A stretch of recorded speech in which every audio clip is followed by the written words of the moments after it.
안녕하세요. 사연에 빠지다의 DJ 민영입니다. 오늘도 두 가지 사연 준비되어 있으니 끝까지 함께 해주시고요. 구독과 좋아요 버튼도 눌러주세요. 그럼 오늘의 사연 바로 만나볼게요. 안녕하세요. 저는 대기업에서 팀장급으로 근무하고 있는 40대 직장인 여성입니다. 최근에 회사에서 심혈을 기울여 준비하고 있던 프로젝트를 성공적으로 마무리했어요.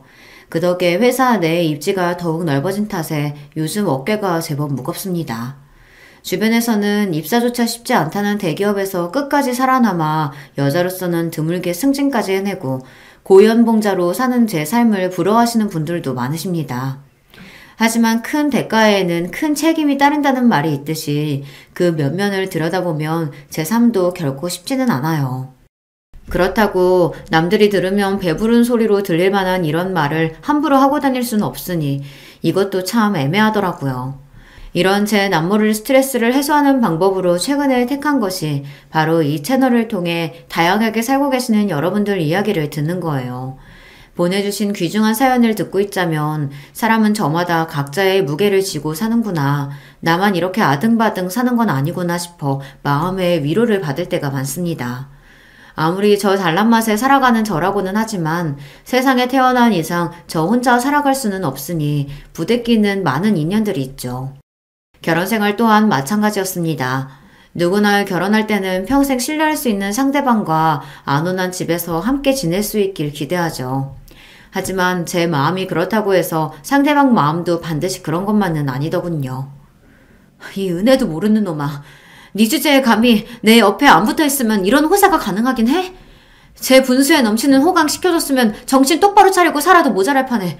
왜? 이렇게 사는 거 겪어보니까 이게 꼭 진짜 네 거라도 된 줄 알았어? 내가 참 기가 막혀서. 여보, 내가 정말 잘못했어.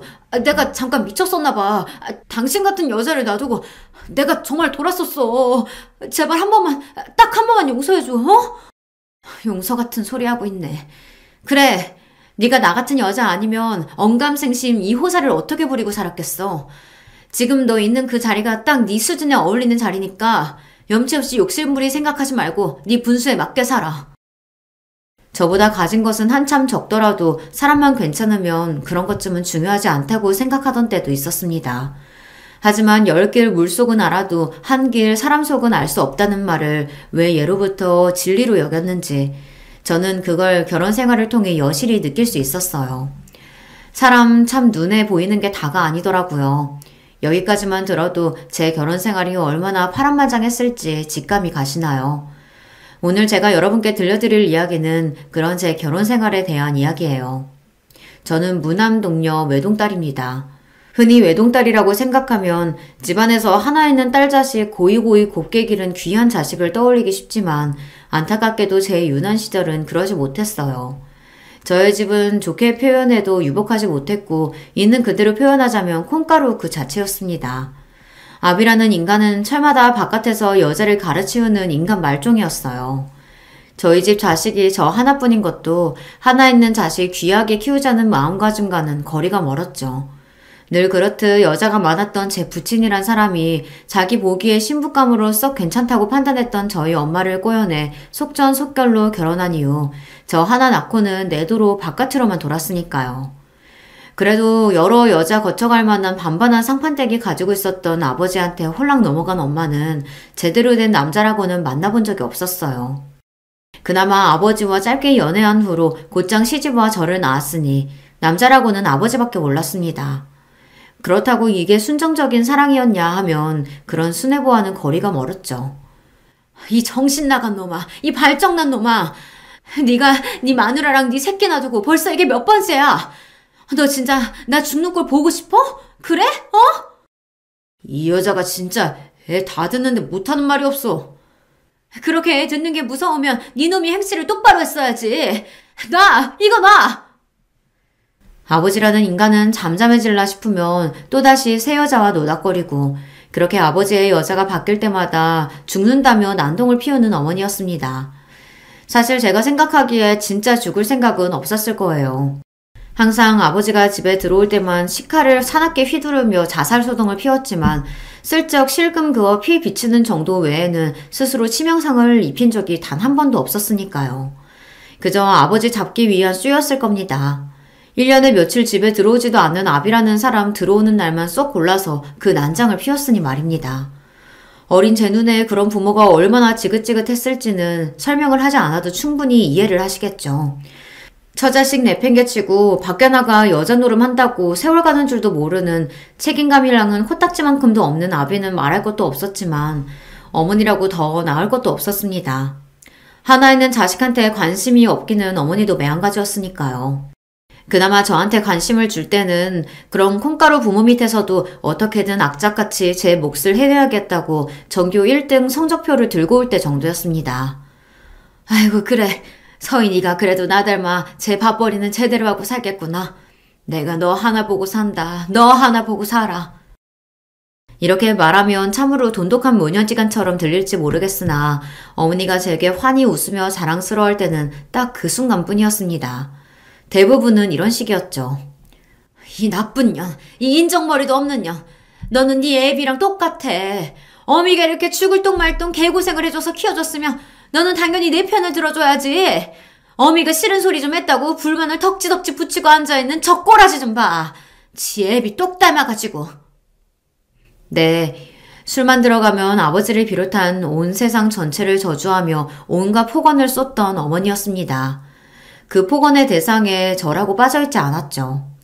지금이야 다 커서 생각하니 남편이라고 결혼한 작자는 집안 살림이라고는 거들떠볼 생각도 없이 여자들이랑 놀아나느라 바쁘고 가정 건사해보겠다고 어떻게든 식당 일이며 온갖 부업의 잡일까지 몸이 부서져라 일해야 했으니 어머니 삶이 참 팍팍했을 거라는 인간적인 이해는 같습니다.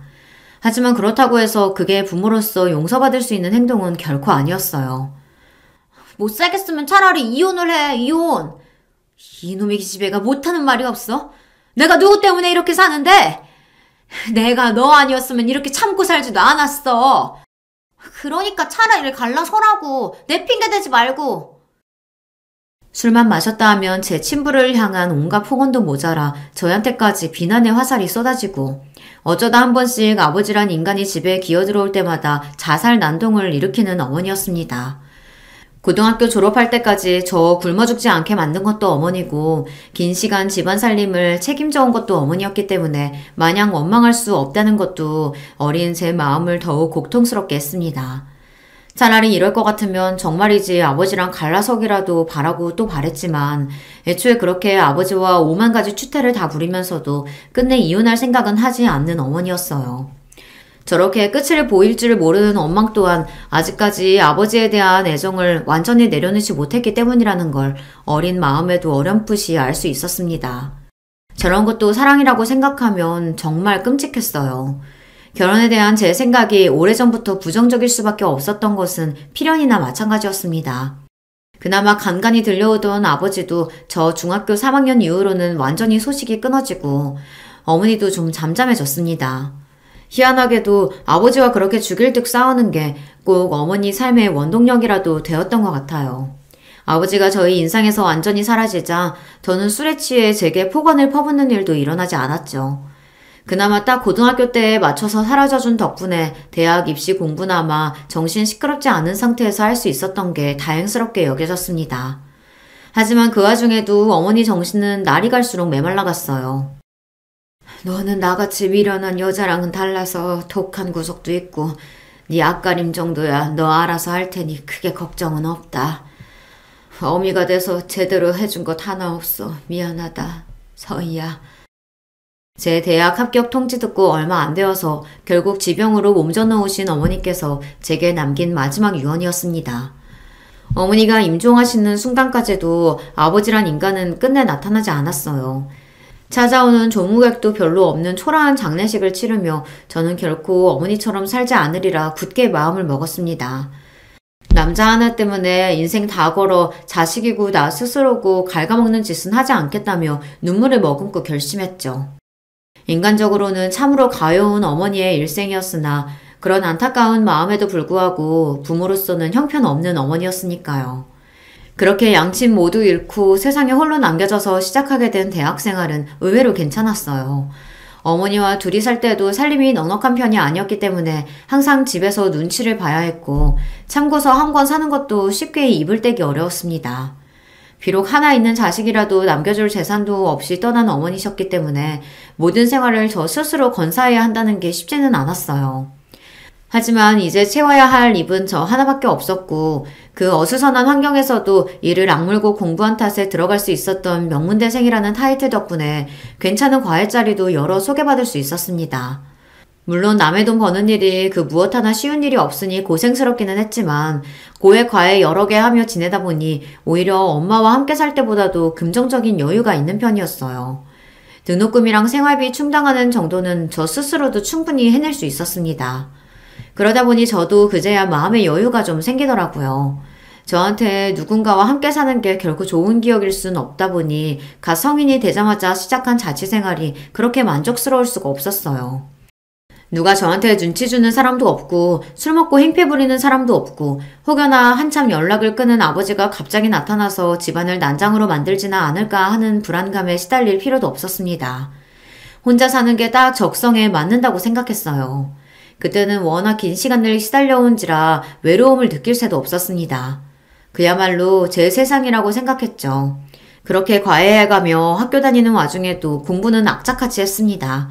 이 세상 천지에 믿을 거라고는 저 스스로밖에 없었으니까요. 제 부모가 온몸으로 보여줬던 불행의 전철을 밟지 않기 위해서라도 제 능력으로 올라갈 수 있는 데까지 올라가야 직성이 풀릴 것 같았습니다. 대학생활 내내 성적관리나 대외활동 등을 철저하게 관리한 덕에 대학 졸업반을 끝마치기도 전에 제가 입사를 희망하던 대기업에 우수한 성적으로 합격할 수 있게 되었습니다.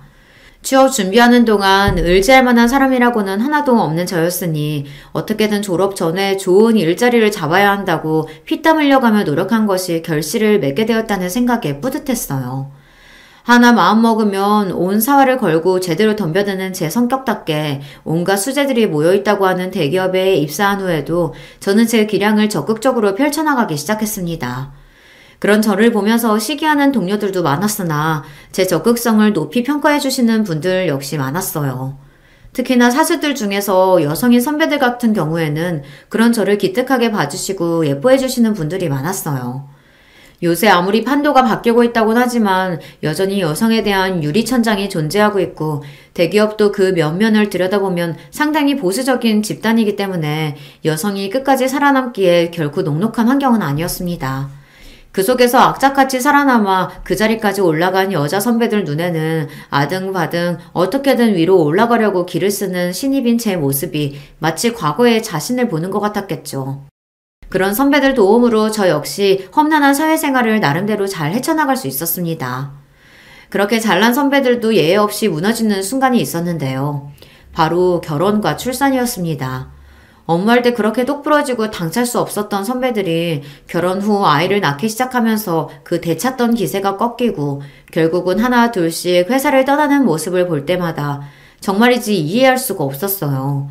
저렇게 잘난 여자들도 결혼과 출산에서는 자유로울 수가 없는 건지 지금껏 그리 고생해서 쌓아올린 탑을 어째서 저리 한순간에 무너뜨릴 수밖에 없는 건지 안타깝다 못해 원망스러울 지경이었습니다. 서희야, 너는 절대 결혼하지 마라. 결혼하지 말고 네 능력 끝까지 펼쳐서 올라갈 수 있는 끝까지 한번 올라가 봐. 끝까지 회사에서 살아남을 수 있으리라 의심치 않았던 선배가 떠나면서 씁쓸한 표정으로 제게 남긴 말이었습니다. 이런 일을 몇 번 겪다 보니 저 나름대로 패턴이 눈에 보이기 시작하더라고요. 좋은 대학 나와 좋은 직장 다니며 훌륭한 스펙 갖춘 선배들이었으니 결혼 상대들 역시 다들 조건이 출중했어요. 그럼에도 불구하고 항상 결국 져주는 쪽은 여자 쪽이 되더라고요. 출산 문제에 있어서도 그렇고 아이 양육에 있어서도 그랬습니다. 다들 남편 못지않은 높은 스펙의 고연봉자였음에도 결국 희생은 아내와 엄마의 몫이 되었다는 거죠. 그러다 보니 그런 생각이 들더라고요. 내가 아무리 잘난 사람이라고 해도 나랑 비슷한 잘난 사람 만나면 결국 굽히는 쪽은 내 쪽이 될 수밖에 없겠구나. 선배들이라고 처음부터 결혼해서 자기 꿈 버리고 살 생각이라고는 추호도 없었을 테니 상황이 그런 식으로 몰아갔겠죠. 잘난 아들 둔 시댁에서 아들이 며느리한테 기죽어 사는 꼴 보고만 있을 리도 없었을 겁니다. 결혼에 대한 제 생각이 더더욱 부정적으로 바뀔 수밖에 없었어요.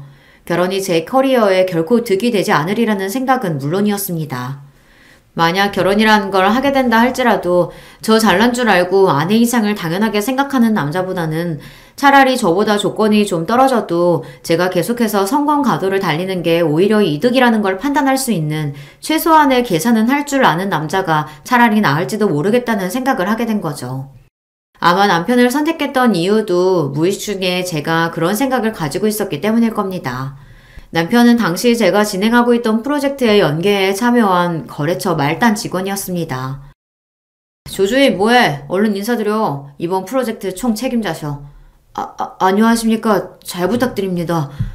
그래요. 우리 잘해봅시다. 저보다 한 살이 어린 남편이었어요. 사실 사회에서 나이 차이 한 살 나는 거야 나이 차이가 난다고 말하기도 민망한 수준입니다만 저 나이를 먹고도 함께 온 자기 상사 눈치를 봐가며 어리바리 사회 초년생 티를 미처 벗지 못한 모습이 꼭 한참 동생같이 느껴졌습니다.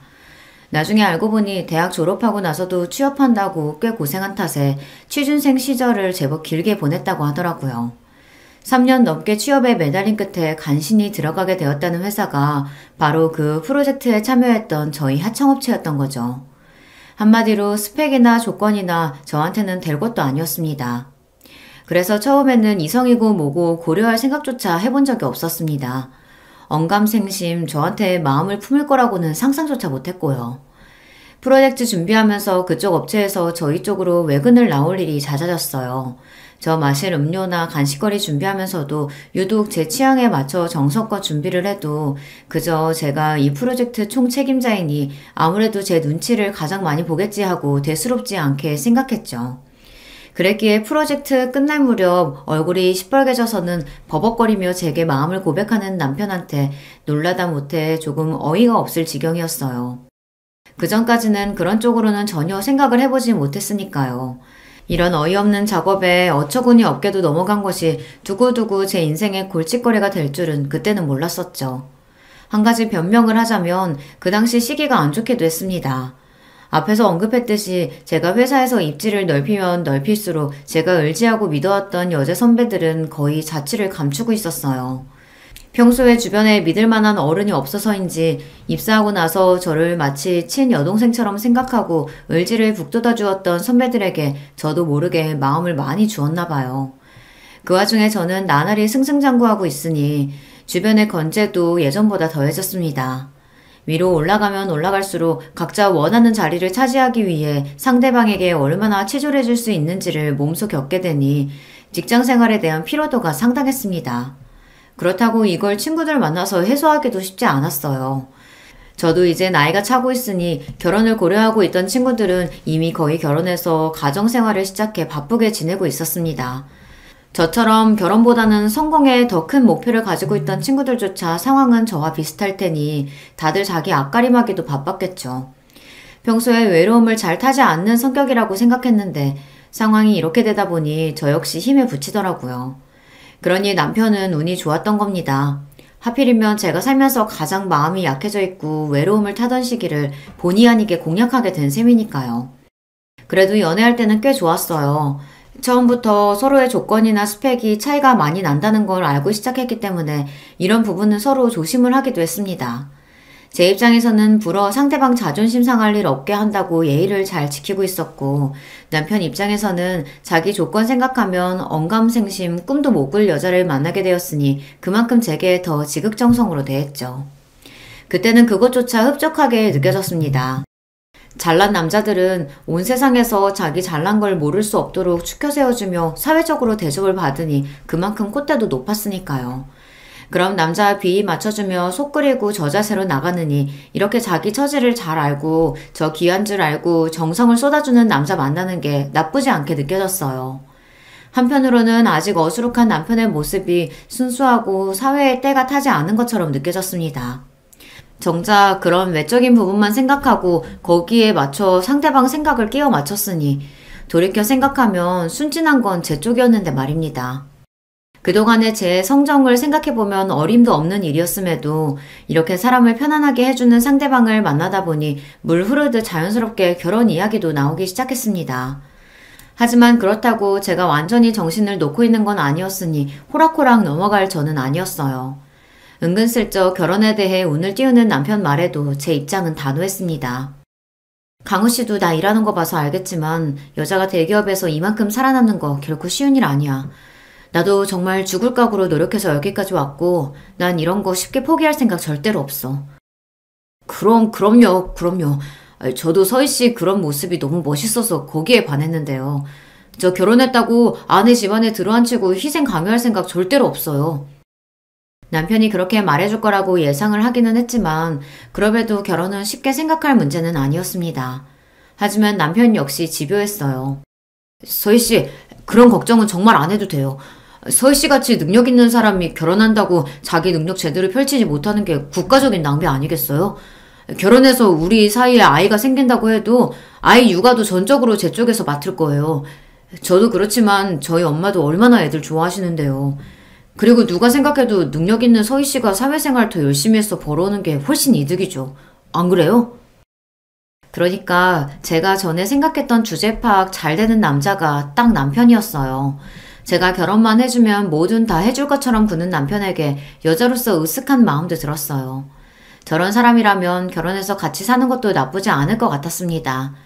제가 결혼해서 소대를 볼까봐 결혼에 소극적이었던 거지, 결혼해서 잘만 살 수 있다면 그게 보장만 되어 있다면야 그리 못할 짓도 아니라는 생각이 들었습니다. 그렇기에 가랑비에 옷 젖듯 남편 말에 조금씩 귀가 팔랑대던 저는 결국 남편의 청혼을 수락하게 되고 만 거죠. 우리 강우가 애가 너무 순해서 결혼해서 자기 부인한테 꽉 잡혀 사는 건 아닐지 몰라. 내 생각은 좀 그렇네. 그런 아들도 아들이라고 아들 가진 유세를 며느리감 처음 보는 자리에서부터 부리려드는 시어머니였습니다. 하지만 저도 이 정도 상황을 예상하지 못했던 건 아닙니다. 제 나름대로는 사전에 준비를 단단히 했어요. 강우 씨가 좋은 사람이고 결혼해서도 변함없을 사람이라고 생각했기 때문에 승낙하긴 했지만 그렇다고 내가 결혼했다는 이유만으로 얌전히 참고 살지만은 않을 거야. 특히나 시댁 문제로 서로 곤란한 일이 생기거나 내 쪽에서 일방적으로 희생을 감수하거나 해야 할 때 나 절대로 가만히 참고 있지 않을 거야. 그런 식으로 사느니 결혼 안 하는 게 낫다고 생각해 나는. 그럼요. 그런 문제는 걱정하지도 말아요. 내가 확실하게 커버쳐 줄게요. 제 어머니가 저 한번 길들여보겠다고 기싸움을 걸었다가는 아예 결혼 자체를 엎어버릴 생각을 하고 있는 저였으니 남편이 단단히 약속을 해주었습니다. 역시나 은근슬쩍 잘난 며느리감 앞에서 딴지를 걸려고 드는 자기 어머님에게 남편이 대번에 말했어요. 엄마, 그러지 마시라니까. 우리 서희 씨 스펙 생각하면 나 같은 사람 상대해주는 것만 해도 내 입장에서는 감지덕지야. 우리 고마워해야 한다고. 저 사람만큼 능력 있고 조건 좋은 사람들 주변에 많았을 텐데 그런 거 하나도 안 따지고 사람 하나만 보고 나 같은 사람 믿고 여기까지 와준 사람이야. 그럼 엄마도 나 생각해서라도 더 잘해줘야지. 결혼 전부터 벌써 제 아내 편을 단단히 드는 아들을 보고 좀 괘씸했는지 시어머니용 얼굴이 당혹감으로 붉어졌으나 죄다 맞는 말이니 더는 할 말이 없었겠죠. 제게 걸어오던 기싸움을 바로 접는 시어머니였습니다. 저기서 더 나아가 저한테 트집이라도 잡았다가는 저 역시 이 자리를 얻고 나갈 생각까지 각오하고 있었기 때문에 그저 이 정도 선에서 마무리된 걸 다행이라고 생각했어요. 그렇게 제 결혼 생활이 시작되었습니다. 신저살림은 제가 살고 있던 오피스텔에서 시작하게 되었어요. 말이 오피스텔이지 평수도 넓고 고급화되어 있는 곳이라서 둘이서 신혼살림 시작하기에는 전혀 부족함이 없었습니다. 저한테 그렇게 결혼하자는 소리를 해댔으면서도 막상 결혼 준비하려고 보니 모아둔 돈이라고는 얼마 되지도 않는 남편 사정을 고려하면 사실 선택의 여지가 없기도 했어요. 하지만 좋은 게 좋은 거라고 저 사람 조건이 저에 비해 딸린다는 거 모르고 시작한 것도 아니잖아요. 저야 원래 살던 제 집이니 제 직장에서도 가깝고 일하면서 처음부터 제 힘으로 마련한 제 자가였기 때문에 집에 대한 애정도 상당한 편이었습니다. 거기에 남편만 들어오면 그만이라고 생각하니 차라리 복잡한 일 없게 되어 다행이라고 생각하기로 했어요. 그도 그럴 것이 결혼 준비하게 되면 가장 골치 아픈 문제가 집 아닙니까? 요즘 집값이 어디 한두 푼도 아니고 가지고 있는 예산 내에서 두 사람 직장이나 모든 상황을 고려해서 최적의 장소를 찾아낸다는 것 또한 쉬운 일이 아니잖아요. 그런 복잡한 단계들 다 건너뛸 수 있다고 생각하니 그때는 그것도 그렇게 나쁘게만 느껴지지 않았습니다. 그래도 결혼하는 건데 남편이 몸만 딸랑 들어올 수는 없으니 혼수 명목으로 필요한 가구나 가전들을 해가지고 들어오긴 했어요.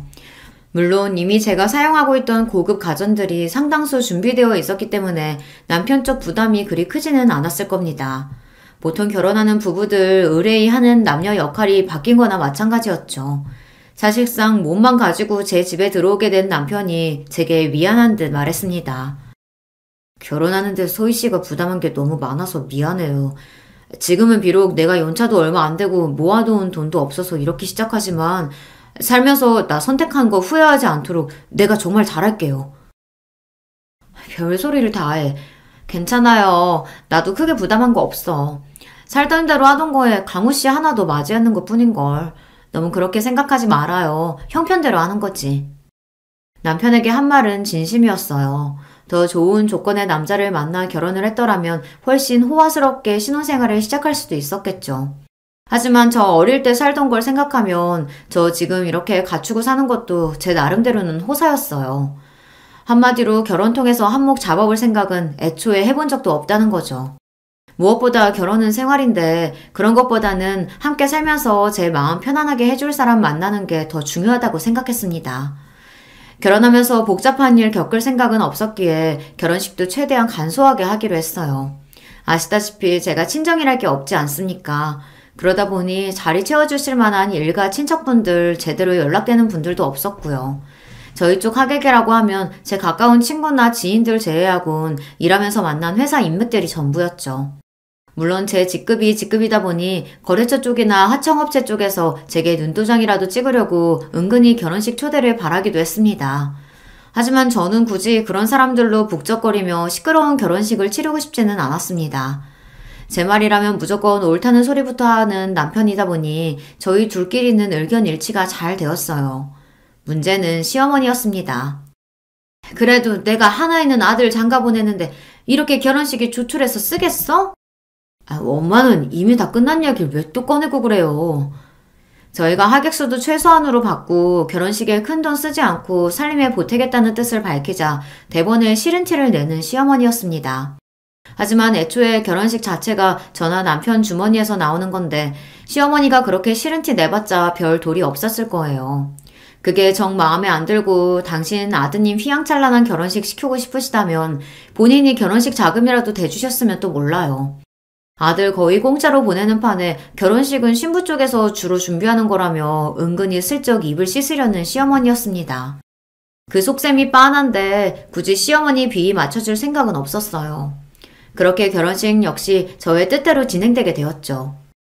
결혼 초에는 참 좋았습니다. 남편이 취미가 요리라서 신혼 때는 제 낯빛이 반짝반짝해질 정도로 남편에게 잘 얻어먹고 다녔어요.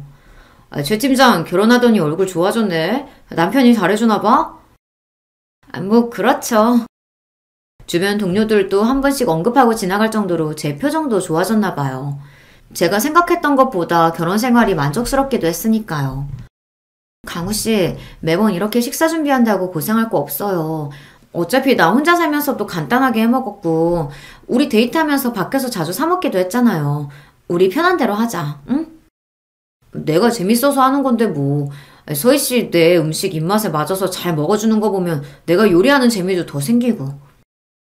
어쩜 이렇게 저한테 쏙 맞는 남자가 다 있나 싶었어요.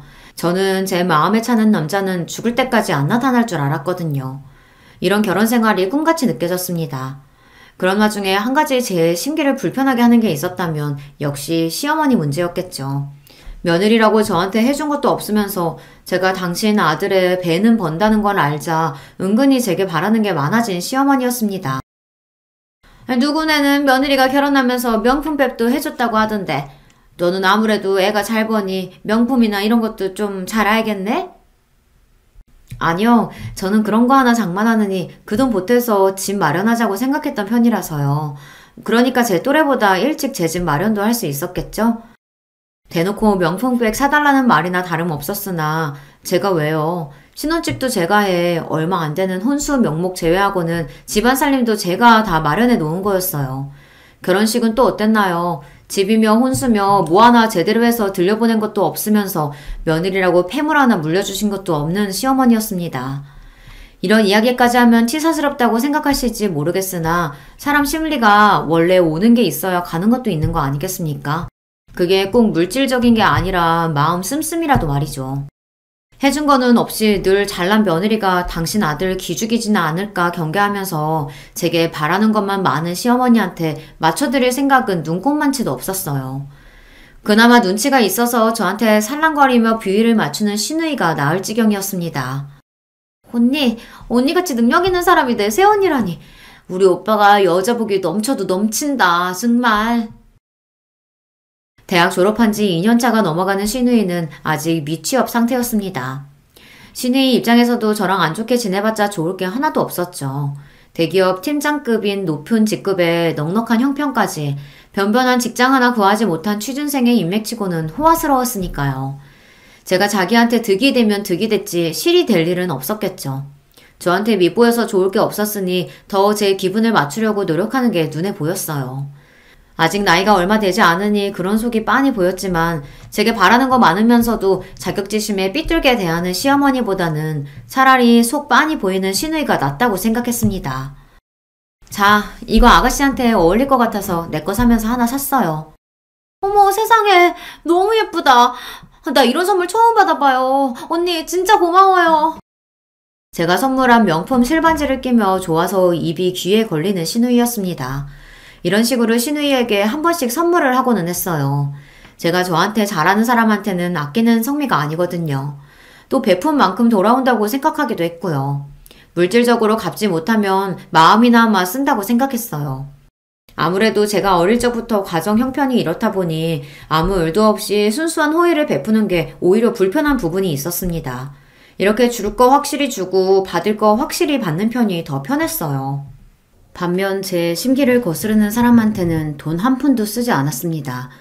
저도 여기까지 올라와서 이만한 돈 벌 수 있기까지 여간 고생을 한 게 아닌데 뭐 한다고 저한테 잘하지도 않는 사람한테 귀하게 번 돈 함부로 쓰겠어요. 그러니 시어머니는 처음부터 작전을 잘못 세워도 아주 잘못 세운 거였죠.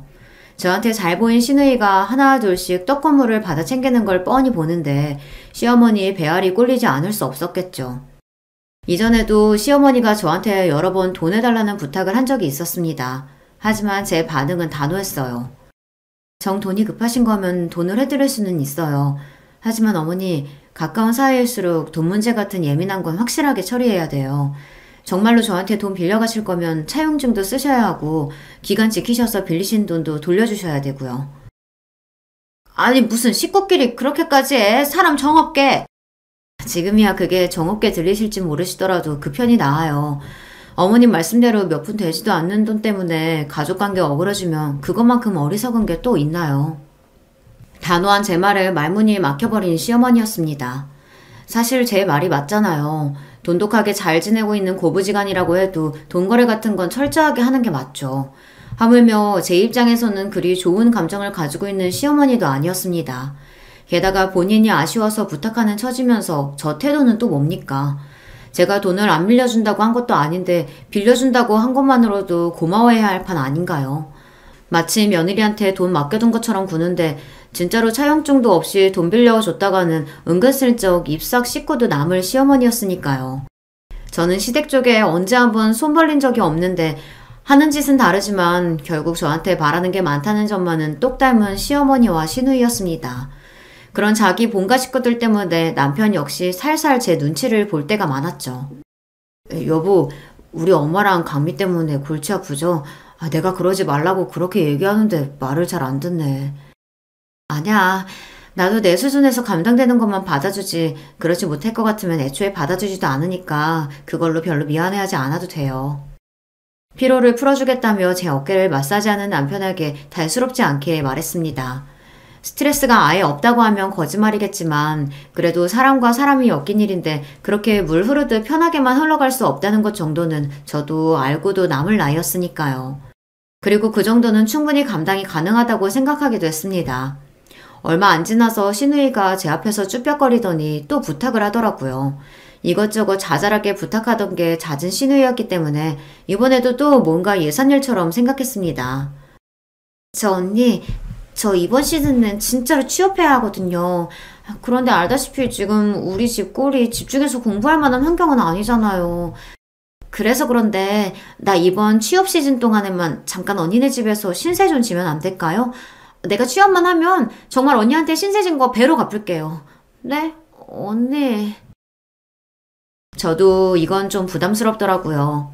아무리 살랑살랑 제 비위를 맞추며 저한테 잘 보이려고 드는 신우이였지만 그래도 같이 사는 건 다른 문제 아닙니까? 저로서도 제 집에 시댁 식구가 같이 사는 게 부담이 되지 않을 수가 없었어요. 하지만 시댁 형편 생각하면 신우이의 말도 아주 일리가 없는 건 아니었습니다. 시댁 집 규모가 작은 건 둘째치더라도 시어머니가 부업하느라 하루 종일 거실에서 뚱땅대고 있는데 원래부터 진득하게 공부하는 성품이 아닌 시누이 입장에서는 집중력이 흐트러질 만도 했겠죠. 남편 역시 은근히 제 동생 지원 사격을 했습니다. 서희 씨 입장에서 많이 불편한 거라는 건 알지만 정말 제 쥐 죽은 듯이 있게 할게요. 어차피 제 학원도 다녀야 하고 우리 집에 있을 밤늦은 시간에는 공부만 보내면 되니까. 우리 다 직장에 일하러 나갔을 때만 잠깐 집에서 공부하고 우리 집에 들어왔을 때는 잠만 재운다고 생각하면 돼요. 제 소란 피우면 내가 먼저 내쫓을 테니까 딱 몇 달만 도와줄 수 없을까요? 마치 저 말고는 다른 대안은 없다는 듯이 절박하게 제게 매달리는 두 사람을 보고 마냥 안 된다고 거절하기도 쉽지 않더라고요. 결국 신우의 부탁을 들어줄 수밖에 없었습니다. 한동안 약속한 대로 정말 쥐죽은 듯 지내던 신우이였기에 생각보다 지낼만 하다고 생각했어요. 하지만 머지않아 문제가 하나 생겼습니다. 당신 혹시 내 액세서리에 한 만졌어? 왜? 뭐가 없어? 아니, 내가 분명히 여기 뒀던 것 같은데 어디 잘못 빼놨나? 제 물건이 하나씩 없어지거나 아니면 제가 평소에 절대 두지 않을 만한 자리에 놓여있는 겁니다. 그동안의 변화라고는 신우이가 집에 들어온 것밖에 없으니 자연스레 신우이가 제 물건을 만지는 거 아닌가 하고 의심이 들었어요. 하지만 이게 참 말 꺼내기도 애매한 문제잖아요. 증거도 없는데 괜히 죄 없는 사람 잡는 걸 수도 있고 그러다 문득 생각이 났습니다. 지금은 고양이 별을 건너고 난 이유지만 결혼 전에 혼자 살면서 키우던 고양이 때문에 반려동물 캠을 설치해뒀던 기억이 났어요.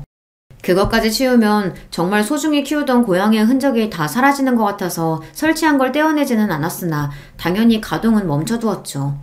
그래서 혹시나 하는 마음에 몰래 캠 기능을 다시 켜두었어요. 그러고는 갑작스레 회사에서 이슈가 터지는 바람에 제가 며칠 집에도 제대로 들어가지 못했습니다. 하도 정신이 없고 거의 잠도 자지 못했다 보니 캠 켜놓은 것도 자연스레 잊게 되었죠. 터진 일 해결한다고 피가 마르는 며칠간의 시간을 보낸 후 간신히 사건을 수습할 수 있었습니다. 제가 그래도 건강은 항상 자신을 하던 사람이었는데 며칠이나 밤을 새고도 멀쩡할 수는 없었나 봐요. 으슬으슬 몸살 기운이 올라오기 시작했습니다. 팀장님, 이제 급한 불도 어지간히 껐는데 들어가서 집에서 눈 좀 붙이세요. 지금 팀장님 안색이 너무 안 좋아요. 그래, 그럴까? 자기들도 오늘 일찍 퇴근해, 그럼. 회사 입사하고 나서 제가 근무 시간도 채 마치지 못하고 조퇴하는 건 처음이었습니다. 그 정도로 잠이 쏟아지더라고요. 얼른 집에 가서 뜨끈한 물로 샤워하고 제 포근한 침대에 몸을 묻고 싶다는 생각밖에 없었어요. 평소에 퇴근하는 시간이 아니다 보니 집에 신우이가 있을지도 모른다는 생각은 했지만 어차피 잠만 잘 건데 그냥 조용히 내 방으로 들어가야지 싶었습니다. 남편이야 아직 퇴근하려면 한참 남아 있었고요.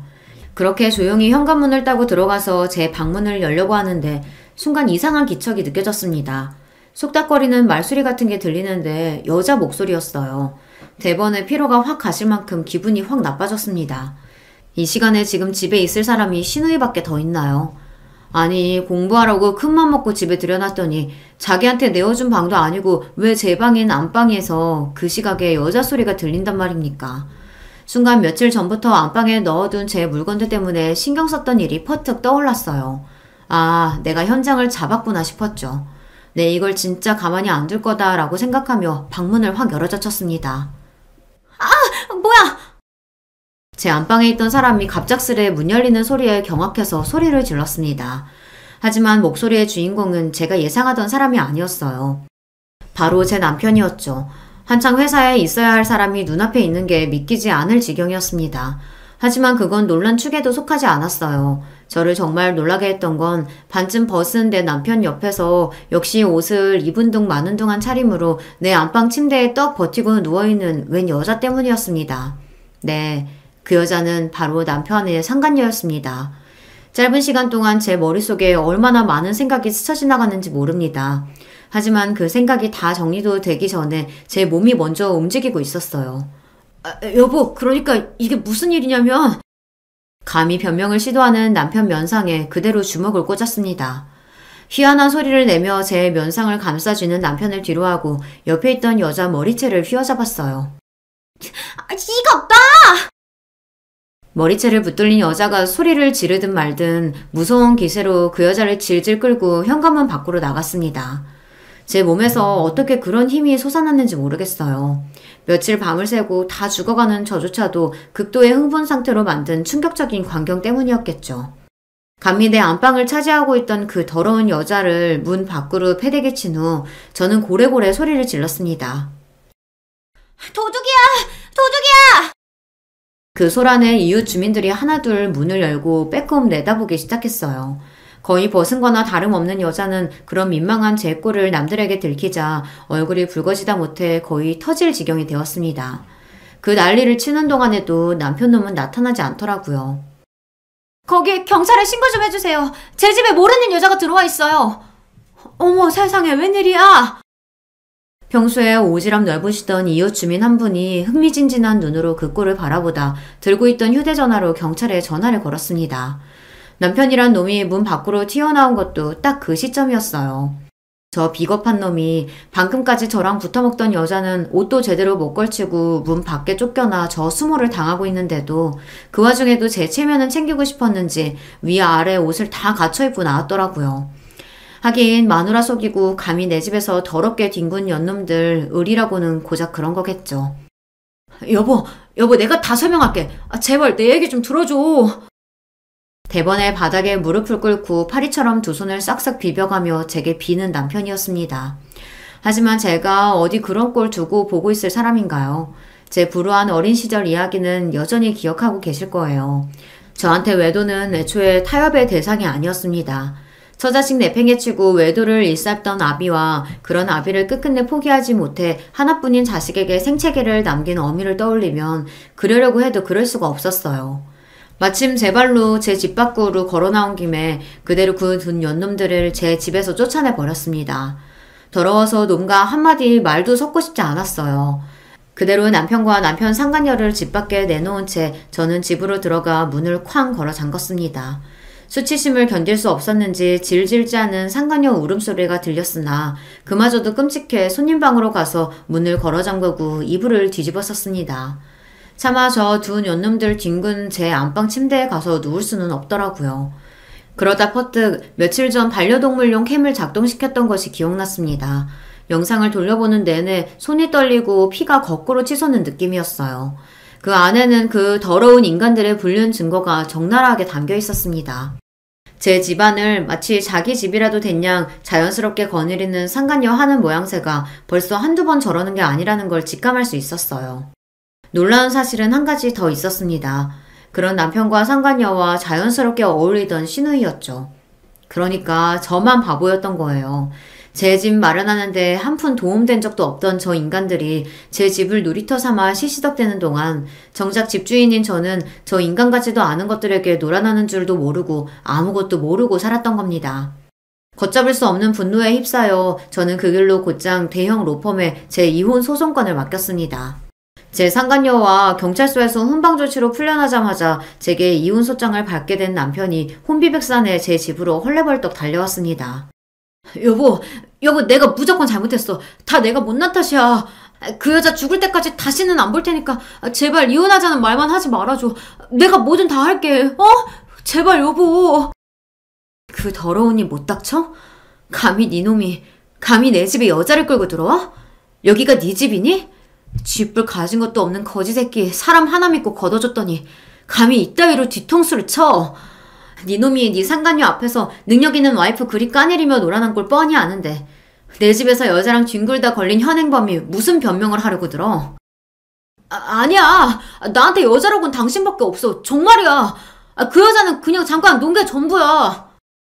잠깐 노는 년을 자기 아내 보성감까지 뒤져서 치장시켜가면서 노니? 이 자존심도 없는 놈아? 아니, 당신이 그걸 어떻게... 제게 전원 불륜 증거 영상이 사흘 밤낮을 돌려도 모자라게 차고 넘친다는 건 몰랐겠으나 자기가 한 것을 이미 본 듯이 확신하고 말하는 저를 보고 차마 말을 잇지 못하는 남편 놈이었어요.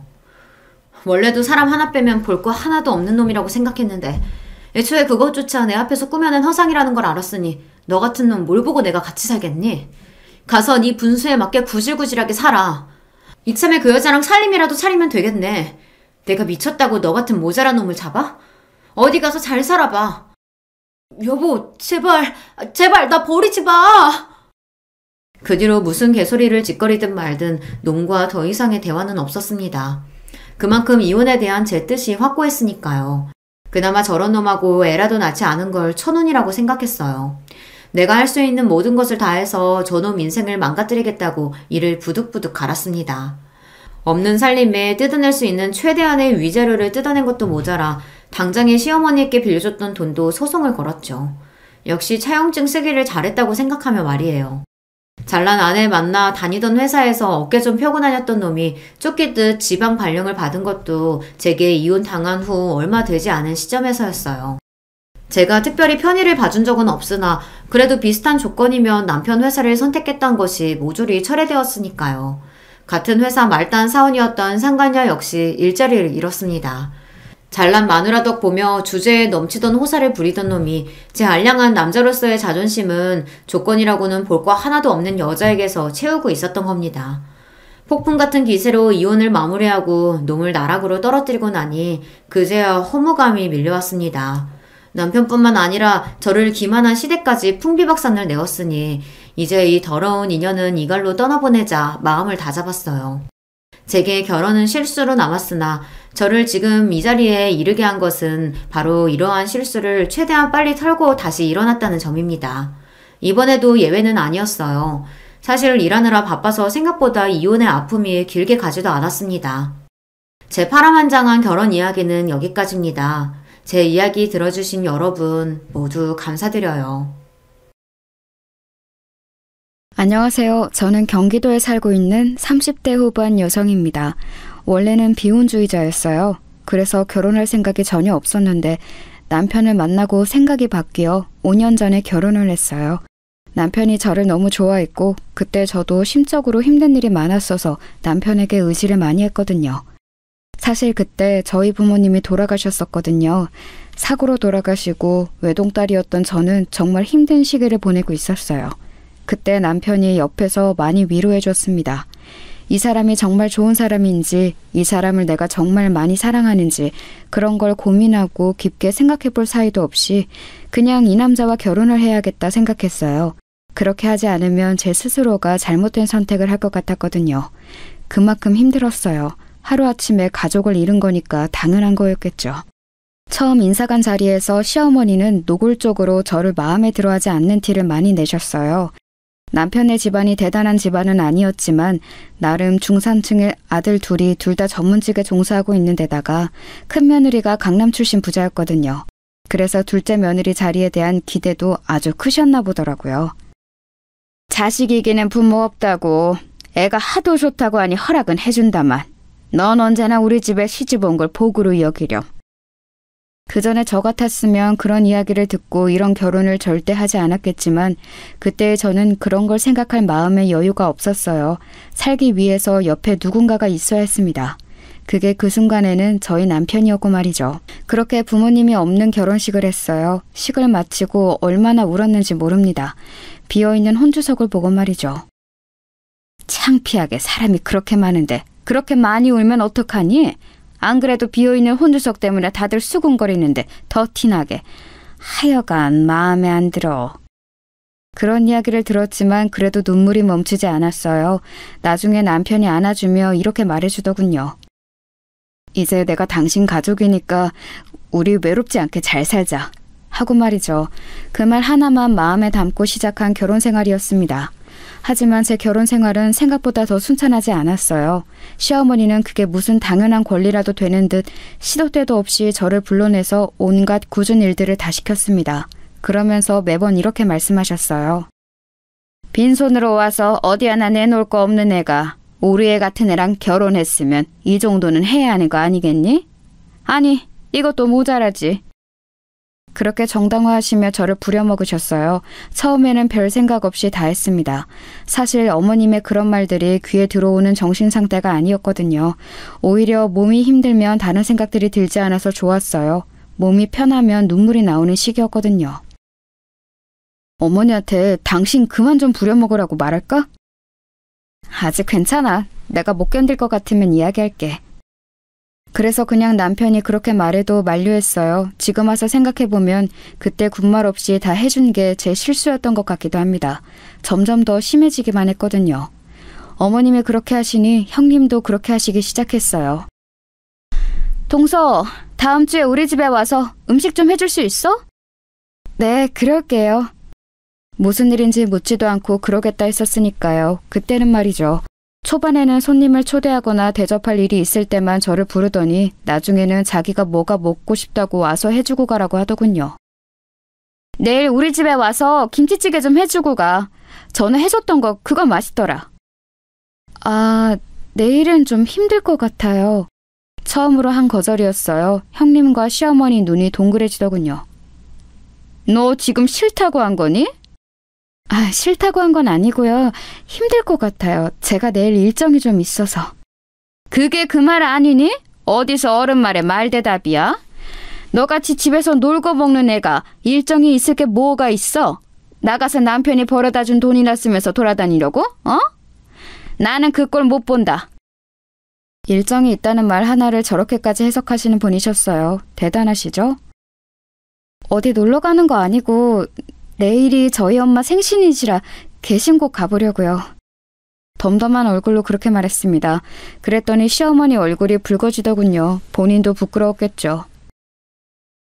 아, 그런 거면 진작 말을 하지. 당연히 가봐야지. 형님의 그 말에 시어머니의 얼굴이 더 새빨갛게 달아올랐습니다. 그리고는 입을 앙 다물고는 저를 바라보더니 애써 입을 열더군요. 그 이야기를 먼저 하지 그랬니? 그런 일이 있으면 어련히 가보라고 할 거 아니냐. 사람 무안하게. 끝까지 미안하다는 말 한마디를 안 하시는 분이셨어요. 저한테 미안하다는 말을 하면 마치 엄청나게 자존심이 상하는 사람처럼 굴었습니다. 그런 생활을 5년 정도 했어요. 지금 이 사연을 듣고 계시는 분들은 정말 뭐 저런 답답한 애가 있나 싶으시죠?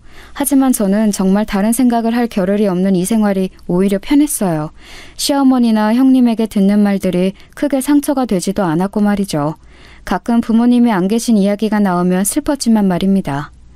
제가 그런 것들에 기분이 나빠하지 않을 수 있었던 이유는 확실히 있긴 했어요. 사실 저에겐 남편도 모르는 비밀이 하나 있거든요.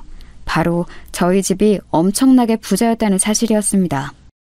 저희 아버지는 부동산을 크게 하셨어요. 가지고 계신 땅이나 건물도 많았습니다. 아버지가 살아계실 때는 제 인생을 마음대로 하시려는 것 때문에 독립을 해 나와 살고 있었어요. 부모님의 도움은 하나도 받지 않겠다고 선언하고 말이죠. 그리고 독립해서 그림을 그렸어요. 제가 원래 그림 그리는 일을 하는 게 꿈이었거든요. 아버지는 늘 공부해서 좋은 대학을 나와 판검사가 되는 딸을 가지는 게 꿈이셨고 말이죠. 그 문제로 많이 싸워서 아버지와는 사이가 좋지 않았어요. 가끔 엄마가 용돈을 주러 아버지 몰래 오신 날이면 아빠 돈은 한 푼도 안 쓸 거야 하고 화를 내며 엄마를 돌려보내곤 했어요. 지금 생각하니 모든 게 다 후회가 되네요. 좋은 방법으로 부모님을 설득할 수도 있었고 그리고 찾아온 엄마에게 그렇게 화를 내지 않아도 됐었는데 말이죠. 다시 생각하니 또 눈물이 납니다. 그때 만난 게 남편이었습니다. 그래서 남편은 제가 평범한 집안에서 자란 그냥 프리랜서 그림 작가인 줄만 알아요. 한 번도 이야기하지 않았으니까 말입니다. 일부러 이야기를 하지 않았다기보다는 그렇게 싫어라 했던 부모님의 재산을 자랑하듯 여기저기 떠벌리고 다니는 걸 할 수 없었어요. 그 재산이 마치 제 것이 아닌 것 같기도 했고 말입니다. 아주버님의 의사시거든요. 개인 병원을 차릴 때 형님 집안에서 많이 보태줬다고 들었습니다. 그 덕에 강남 한복판에서 피부과를 하고 계시고요. 근데 그 건물이 저희 아버지 건물이었거든요. 지금은 제 앞으로 상속이 되었고 말이죠. 사실 저는 몰랐어요. 제 이름으로 되어 있는 건물에 아주버님 병원이 있다는 사실은 말입니다. 건물을 관리해 주시는 분들이 따로 계시고 제 통장으로 임대료만 들어오니까 전혀 신경 쓰고 있지 않는 부분이었거든요. 그런데 주기적으로 제 재산을 관리해 주시는 분이 보고를 해 주시는 과정에서 알게 되었습니다. 어차피 제게는 별로 큰일이라고 생각하지 않았기도 했고 딱히 이제 와서 제가 거기 건물주네 어쩌네 하는 말을 하는 것도 좀 그래서 말을 하지 않았어요. 어쩌다 보니 그렇게 숨긴 채 5년 동안 결혼 생활을 했네요. 제가 딱히 돈을 쓰는 타입도 아니었고 그동안은 제 감정을 추스르는 것도 벅찼기 때문에 부모님의 재산에 대해 깊게 생각할 겨를이 없었습니다. 강남이 피부과들이 많아지면서 경쟁이 엄청난가 보더군요. 물론 잘 되는 병원들은 너무 잘 되지만 그렇지 않은 병원들은 월세 내기도 벅찰 만큼 간극이 심하다 그러더라고요. 강남이 월세가 좀 비싼 게 아니잖아요. 불행하게도 아주버님의 피부과는 잘 되는 병원은 아니었습니다. 월세와 직원들 월급을 다 주고 나면 크게 남는 게 없다고 들었어요. 겉만 번지르르한 피부과 의사라는 타이틀을 빼면 사실 속빈 강정이나 다름없었죠. 아이고, 큰아가 네가 왜 이러서니? 쟤 시키면 되는 걸. 그래서 그런가 시어머니는 형님의 눈치를 점점 더 많이 보기 시작하셨어요. 그 병원의 권리금은 형님의 집안에서 나온 돈이고 지금도 남편이 크게 벌어다 주는 돈 없이 형님은 형님의 집안에서 받는 돈으로 생활을 하고 계셨거든요. 물론 형님뿐 아니라 아주버님하고 형님의 눈치를 많이 보셨습니다. 형님은 이 집안에서 거의 군림하는 사람이었어요. 대충 저희 집안 분위기 어떤지 아시겠죠? 그런 집에서 5년 동안 식모살이에 가까운 생활을 했습니다. 남들이라면 1년도 못하고 나가 떨어졌을 거예요. 저는 그 편이 현실을 잊고 살기에 편했으니까 버틴 거지만 말입니다. 하지만 저도 사람이고 점점 상처를 극복해 나가기 시작했어요. 물론 여전히 부모님을 생각하면 너무 슬프지만 그 전만큼은 아니었고 저도 슬슬 제 일을 다시 시작해야겠다는 생각을 하고 있던 차였습니다. 그런데 5년간 다들 저의 이 일방적인 희생에 너무 익숙해져 있는 것 같더라고요. 저는 당연히 이제 그래야 하는 사람이 되어 있었습니다. 그걸 가장 직접적으로 느낀 건 제가 이제 어머님이 시키는 일 안 할 거라고 했더니 돌아온 남편의 반응이었어요. 나 이제 어머님이 부르셔도 다 안 갈 거야. 그럼? 그럼이라니? 그건 내가 당연히 해야 하는 일들은 아니잖아. 그냥 그동안 내가 해왔던 거긴 하지만 나도 이제 내일 할 거야. 물론 그렇긴 하지만 그럼 앞으로는 누가 해? 다들 알아서 해야지. 자기 일은 스스로. 그걸 왜 나한테 물어? 남편의 그런 반응에 저도 모르게 말이 쌀쌀맞게 나갔어요. 기분이 확 상하더군요. 제가 하는 모든 일이 당연한 것들이 아닌데 당연한 것들처럼 받아들이고 있다는 게 말입니다.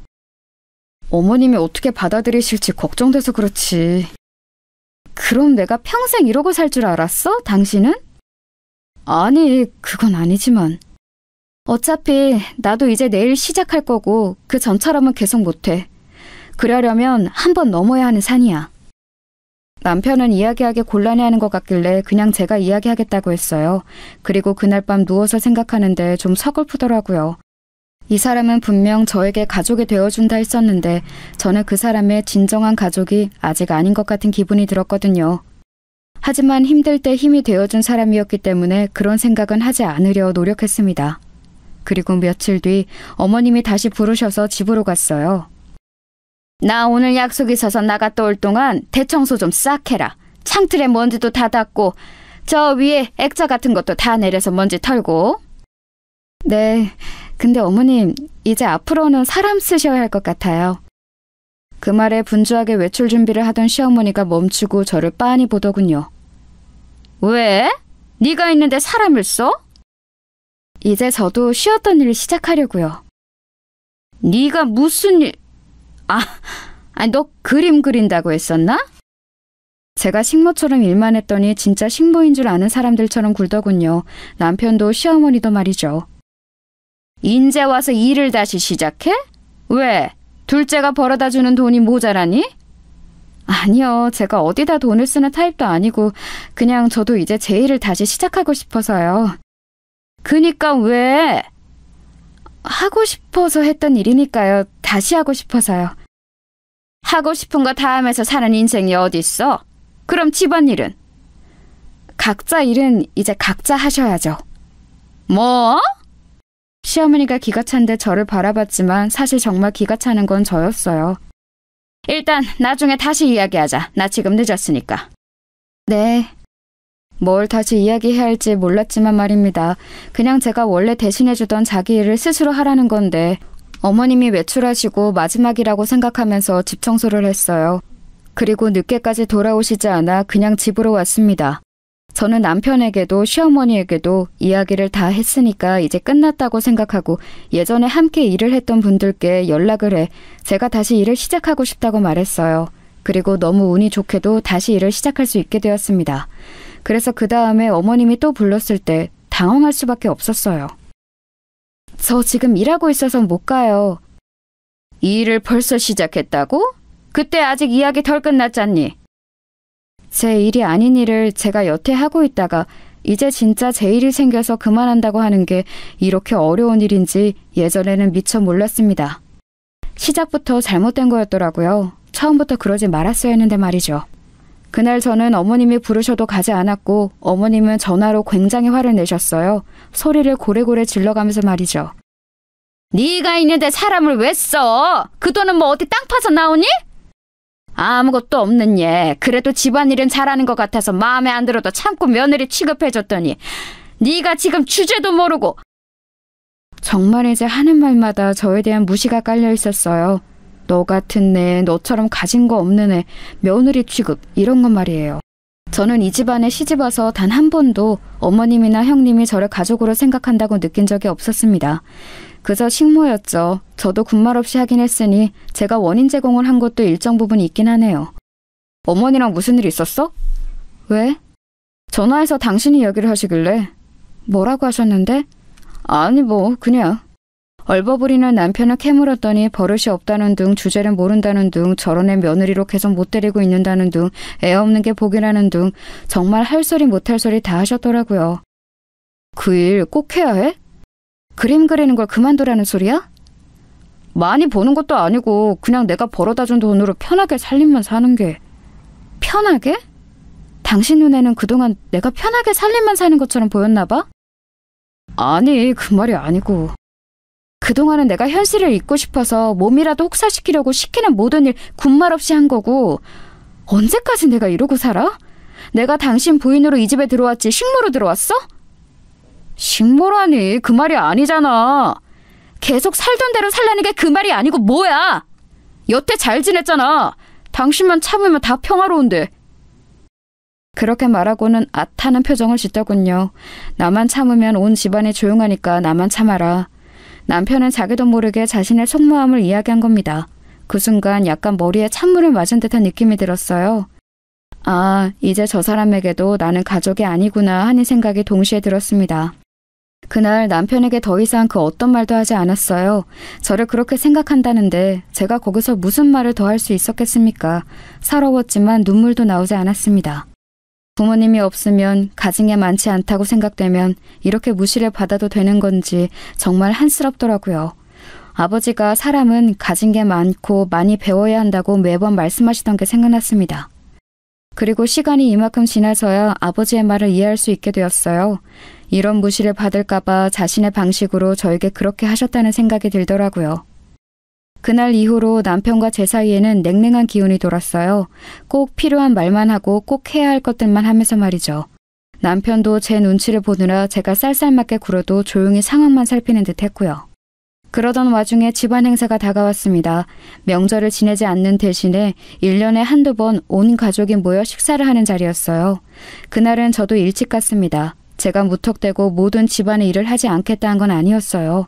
저도 제가 해야 할 일은 할 생각이었습니다. 음식을 할 생각으로 갔는데 시댁에는 의외의 상황이 펼쳐져 있었어요. 형님이 어디선가 불러온 출장 요리사들이 요리를 하고 있더군요. 그 화려하고 현란한 모습에 잠시 입을 떡 벌리고 바라봤습니다. 고작 집안 식구들끼리 모여서 밥 한 끼 먹는 건데 과하다고 생각하면서 말이죠. 제가 그렇게 얼이 빠진 얼굴로 그 모습을 지켜보고 있자 시어머니가 그런 저를 발견하고 다가와서는 말을 하더군요. 네가 더 이상 못하겠다고 했다고 하니 네 형님이 이렇게 불렀다. 너는 무슨 복 있니? 이런 손이 사람이 어딨어? 아, 그러셨어요. 감사하네요. 사실 감사하다는 생각이 들지는 않았지만 뭐 저를 위해 그랬다고 하니 일단은 그렇게 대답해야 할 것 같았어요. 그랬더니 시어머니가 다시 와다다 말을 뱉기 시작하시더군요. 너는 정말 복에 겨워서 주제 파악이 하나도 안 되는 것 같다. 나 같으면 얌전히 집안일 하면서 살겠구만. 그게 뭐 대단한 일이라고 집안 식구들 이렇게 번잡스럽게 만들어가면서 일을 한다 안 한다 하는 건지 원. 그 이야기를 듣는데 울컥하더군요. 평소라면 참았겠지만 그날따라 참을 수가 없었습니다. 저도 식구예요. 제 말에 시어머니가 애가 지금 무슨 소리를 하냐는 듯한 얼굴로 쳐다보더군요. 저도 이 집 식구라고요. 이 애가 뭘 잘못 먹었나? 누가 아니래? 저도 이 집 식구인데 왜 저만 참고 저만 배려하고 저만 희생을 해야 하는 건가요? 그렇게 말했더니 시어머니가 기가 차다는 얼굴로 저를 바라보더군요. 평소라면 크게 소리를 질렀을 테지만 일하는 사람들이 있었던지라 그러시진 못했습니다. 네가 뭘 배려하고 네가 뭘 희생했는데? 고작 집안일 좀 더 한 거? 그게 뭐?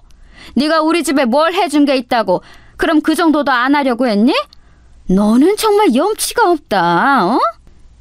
둘이 좋아서 한 결혼인데 뭘 주고받고 하나하나 계산하는 것도 말이 안 되지만 이렇게 뭘 덜 줬다고 다른 걸 해야 한다는 사고방식 자체가 저는 이해가 안 돼요. 세상에 당연히 해야 하는 일은 없어요. 제가 어머님 집에 청소와 빨래를 하는 것도 형님 집에 가서 음식을 하는 것도 그건 제 일이 아니에요. 저는 결혼을 한 거지 식모살이 하러 들어온 게 아니잖아요. 뭐? 너 말 다 했니? 자기도 모르게 큰 소리를 냈던 시어머니가 아차하는 얼굴로 주위를 두리번거리며 집에서 일하시는 분들 눈치를 살피셨습니다. 참 남의 시선을 신경을 많이 쓰시는 분이셨거든요. 나중에 다시 이야기하자. 그리고는 자신의 방으로 들어갔어요. 저는 할 일 없이 소파에 그냥 앉아 있었습니다. 그런데 일하시던 분이 저에게 말을 걸어오시더군요. 아까 어르신께서 그 제주산 갈치로 요리를 부탁하셔서 조림이랑 구이 2가지를 했거든요.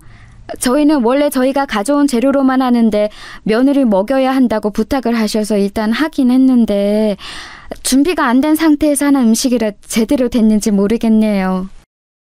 큰며느리 주려고 제주산 갈치까지 주문하신 모양이시더라고요. 그걸 이분들에게 요리해달라고 어머님을 부탁하셨고요. 아, 네. 하고 고개를 끄덕이며 생각했어요. 간을 보고 만약에 안 맞거나 하는 것 같으면 제가 다시 하자고 말이죠. 그리고 모든 음식을 끝낸 출장 요리사분들이 돌아갔습니다. 와, 화려하다, 화려해. 정말이지 화려했습니다. 각종 음식들이 정말 휘황찬란하게 놓여 있었어요. 세상에 이걸 누가 다 먹어? 하는 혼잣말을 중얼거리며 아직 끓고 있는 그 제주산 갈치조림을 보러 부엌으로 들어갔어요. 그리고는 끓고 있는 냄비의 뚜껑을 열고 간을 봤습니다. 좀 밍밍한가? 고개를 갸웃하고 돌아서는데 정말 화들짝 놀랐어요. 언제 나오셨는지 시어머니가 제 뒤에 서 있었습니다. 그 모습을 보고 놀라 숟가락을 바닥에 떨어뜨렸어요. 왜 그렇게 놀랐니? 아니 뒤에 계신 줄 모르고. 너 지금 뭐 먹어본 거니? 아, 이거 갈치조림인데 요리사분들이... 제 말이 미처 다 떨어지지도 않았는데 어머님의 눈이 번뜩하고 빛나더니 손을 들어 제 뺨을 올려치시더군요. 짝 하는 소리와 함께 제정신도 함께 멍해졌습니다. 지금 이게 무슨 상황인지 판단이 되지 않았어요. 정말 너무 놀랐었습니다. 어머님은 그런 저를 향해 굉장히 화난 얼굴로 소리를 지르기 시작하셨어요. 네 형님 먹으라고 사온 제주산 갈치에 먼저 손을 대? 아니 그게 아니고... 이게 어린이 하는 말에 꼬박꼬박 말대꾸 할 때부터 알아봤었어야 하는데 이 위아래도 없는 미친 것이 우리 집에 들어와서는... 그 뒤로도 뭐라 말을 하셨지만 귀가 멍한 기분이 들었어요. 뺨을 너무 세게 맞은 탓이기도 했지만 아마도 충격 때문이었던 것 같습니다. 받아들이기 너무 힘든 일이었거든요.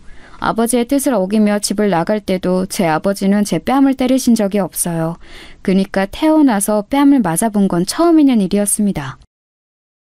출장 요리사분들이 급하게 요청받은 요리라 제대로 됐는지 모르겠다 하셔서 간을 보고 맞추려고 했던 거예요. 제가 울먹이며 말하자 시어머니는 움찔하는 것 같았지만 그럼에도 불구하고 미안하다는 소리는커녕 되려 더 화를 내시더군요. 그 사람들이 다 전문가인데 어련히 알아서 잘 했으려고. 네가 뭐라고 그 사람들이 해놓은 음식을 간을 보고 맞추니만이 해? 너는 늘 느끼는 거지만 애가 너무 주제를 몰라. 그때 문이 열리고 형님과 아주버님 그리고 남편이 들어왔어요. 세 사람은 앞에서 만났는지 대화를 나누며 집 안으로 들어왔습니다. 그리고는 뺨을 붙잡고 울먹이는 저와 그런 제 앞에 환한 얼굴로 서 있는 어머님을 발견했어요. 아니 이게 무슨 일이에요? 어머니, 자기야! 사실 그들이 들어오면 어머님이 좀 당황할 거라 생각했는데 그건 제 오산이었습니다. 오히려 더 당당하게 나오시더군요. 나는 더 이상 이런 며느리 내 집 식구로 못 둔다. 아니 왜 그러시는데요? 어디서 자기 주제도 모르고 감히? 그 순간 정말 제 안에서 뭔가 퓨즈가 뚝 끊어지는 느낌이 들었습니다. 더 이상은 참을 수도 없었고 참고 싶지도 않았어요. 그리고 자기 어머니를 말리기는커녕 저와 시어머니 사이에서 어쩔 줄 몰라하며 아무 행동도 하지 않은 남편에게도 정이 뚝 떨어지더군요. 얼굴 꼬라지도 보기 싫어졌습니다. 어머니는 말끝마다 제 주제에 어딜 감히 복에 겨운 줄도 모르고 소리를 하시는데 이 집이 대체 얼마나 대단한 집이라고 그런 말을 하시는 건데요? 누가 보면 재벌집인 줄 알겠어요. 고작 이 정도로 매번 제 주제 타령하는 것도 웃겨요. 제 말에 어머님이 정말 분노로 파르르 떠시더군요. 너 지금 말 다 했니? 너 같은 내가 어떻게 감히? 또 그러시잖아요. 너 같은 애 감히. 아니 이 집이 얼마나 대단하길래 그런 말을 하시는 건데요 대체? 제 말을 가만히 듣고 있던 형님이 나서더군요. 동서네가 많이 기우는 건 사실이잖아. 어머님이 조금 격하게 말씀하셨기로 서니 어른이 화가 나면 그 정도는 할 수 있는 거 가지고 동서도 너무한 거 아니야? 제가 너무하다고요? 동서가 먼저 예고도 없이 모든 집안일에서 손을 떼게 다 한 것도 다들 받아들이고 넘어가고 있잖아. 미리 상의라도 해줬으면 좋았을 텐데. 제가 어이가 없어서 코웃음을 치자 모두가 저를 바라보더군요. 이 집안 사람들은 대체 왜 다들 이 모양인 거예요? 뭐? 제 일이 아닌 걸 그동안 제가 혼자 희생해가며 하고 있었던 건데 그걸 왜 집안 식구들의 허락을 받아야 하는 건데요 대체? 왜 당연하게 그 일이 제가 해야 할 일이라고 생각하시는 거예요? 제 그 말에 시어머니가 다시 한번 제 뺨을 때렸습니다. 짝 하는 소리와 함께 제 고개가 돌아갔어요. 너무 아프고 놀라서 볼을 부여잡고 돌아갔던 고개를 다시 시어머니에게 돌렸더니 벌개진 얼굴로 씩씩거리면서 서 있더군요. 너 같은 애 지금 당장 나가도 아무도 뭘 안 하니까 당장 나가. 어디서 이딴 게 들어와서 시어머니랑 손이 똥석 하는 말에 꼬박꼬박 말 듣고 나고 나가! 제일 충격적이었던 건 남편의 반응이었어요. 제가 맞는 걸 두 눈으로 봤으면서 중간에서 어쩔 줄 모르고 서 있기만 할 뿐 아무 행동도 취하지 않더군요. 정말이지 그 부분에서 이제 이 남자당을 살 수 없겠구나라는 생각이 들었습니다. 동서, 얼른 어머니께 죄송하다고 사과드려, 빨리! 여기는 아무도 내 편이 없다는 사실도 사실이었지만 사람 취급받지 못하고 있다는 게 너무 실감이 됐어요. 재수씨가 아직 현실을 잘 모르네. 그림 그려서 돈 얼마나 번다고 그냥 어머니랑 와이프가 하라는 대로 하면서 지금처럼 지내요. 밖에서 이제 뭘 할 수 있는 나이도 상황도 아닌데. 그만 고집 부리고 좀! 왜 이렇게 사람이 멍청하고 고집이 세? 다들 시어머니 옆에 붙어서 저를 나무라더군요. 누가 봐도 제가 잘못한 게 아닌데 말이죠. 남편은 무슨 이야기를 하려나 싶어 눈길을 남편에게 돌렸습니다. 일단 사과드리고 다음 이야기는 나랑 집에 가서 하자. 자기야. 남편의 입에서 그 말이 나오자마자 오늘 모든 걸 끝내야겠다 생각했어요. 그래서 숨을 크게 들이마시고 이야기를 시작했습니다. 다들 오늘 처음 알게 될 그 이야기를 말이죠. 저희 아버지가 살아계셨을 때 뭐 하셨는지 아무도 모르시죠? 그 이야기를 지금 왜 꺼내냐는 얼굴로 모두가 저를 바라보더군요. 살아계셨을 때 부동산으로 돈을 좀 크게 버셨거든요. 제가 그림 그린다니까 반대가 정말 심하셨어요. 그래서 아버지 돈은 절대 쓰지 않겠다고 다짐하면서 집을 나와서 월세살이를 했거든요. 남편이 무슨 소리를 하냐는 얼굴로 저를 바라보더군요. 자신도 처음 듣는 이야기일 테니까 당연히 그랬겠죠. 그때 이 사람 만나 연애했어요. 아빠가 그것도 참 반대하셨는데 집안이 너무 기운다고 그런 남자랑 연애하지 말라고 말이죠. 시어머니가 지금 무슨 소리를 하냐는 얼굴로 제 앞에 서더군요.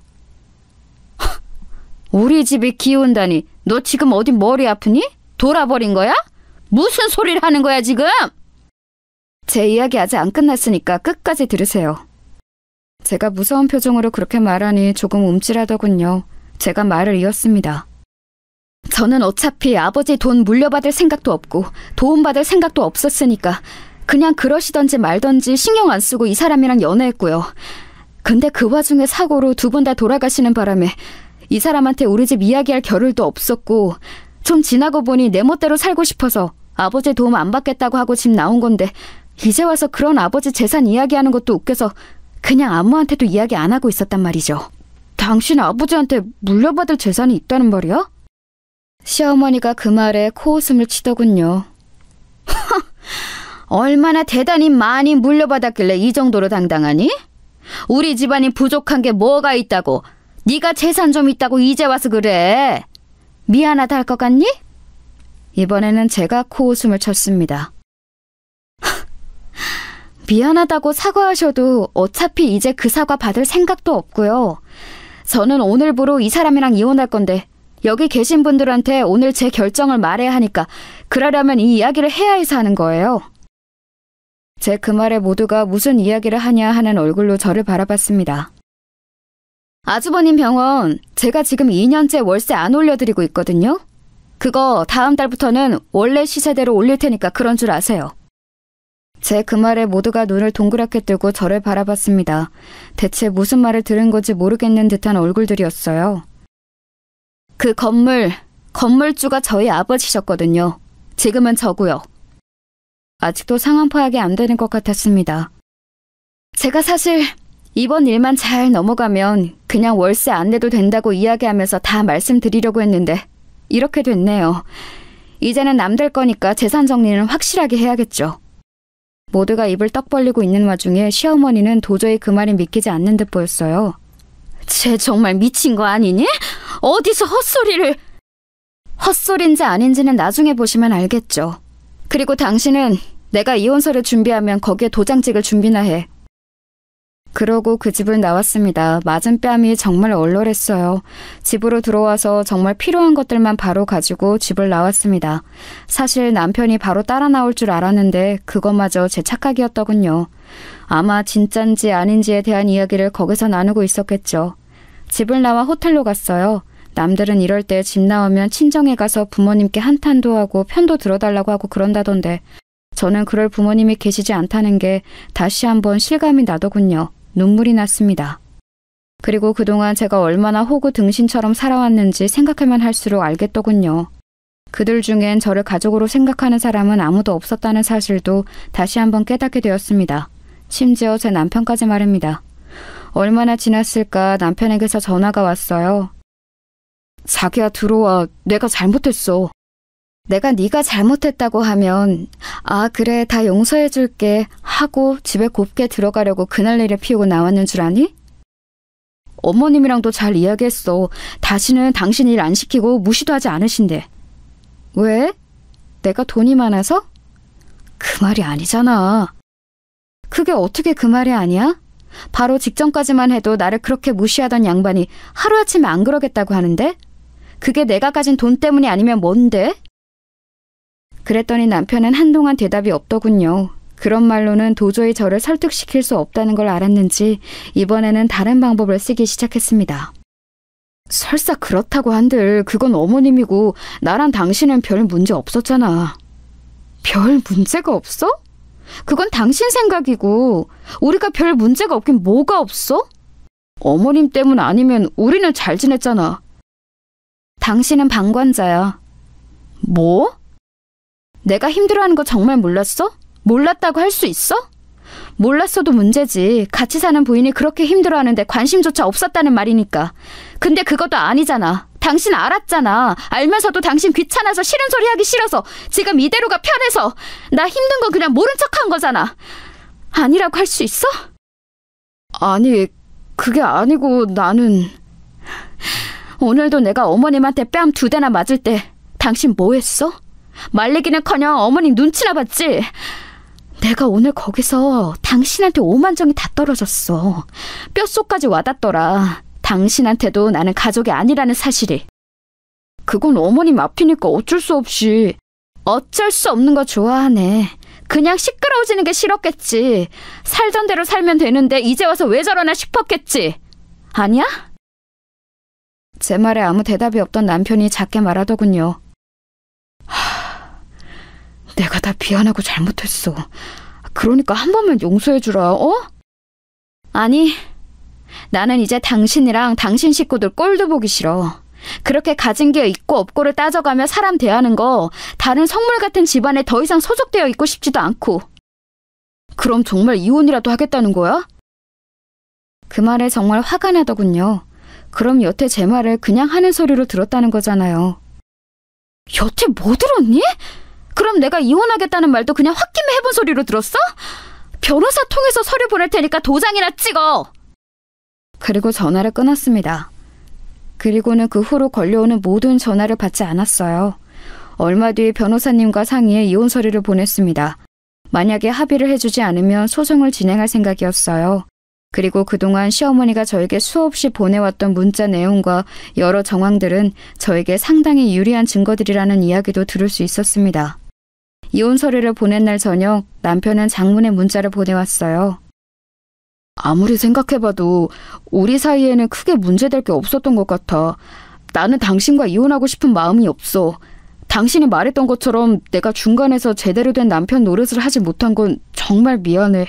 앞으로는 그러지 않고 당신 남편으로서 최선을 다할게. 그러니까 우리 이혼만은 하지 말자. 라고 말이죠. 문자를 읽는 내내 코웃음이 나왔습니다. 그리고 깨달았어요. 아, 나는 이제 이 남자에게 조금의 애정도 남아있지 않구나 하고 말입니다.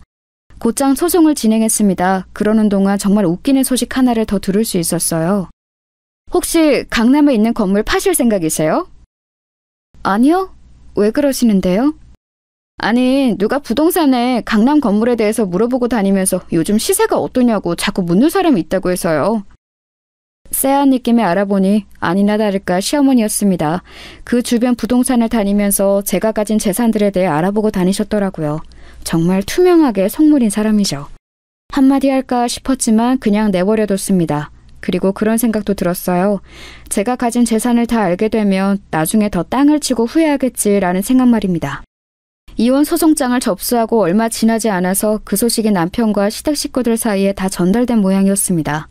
그리고 아주버님의 병원 월세를 올린다는 소식도 말입니다.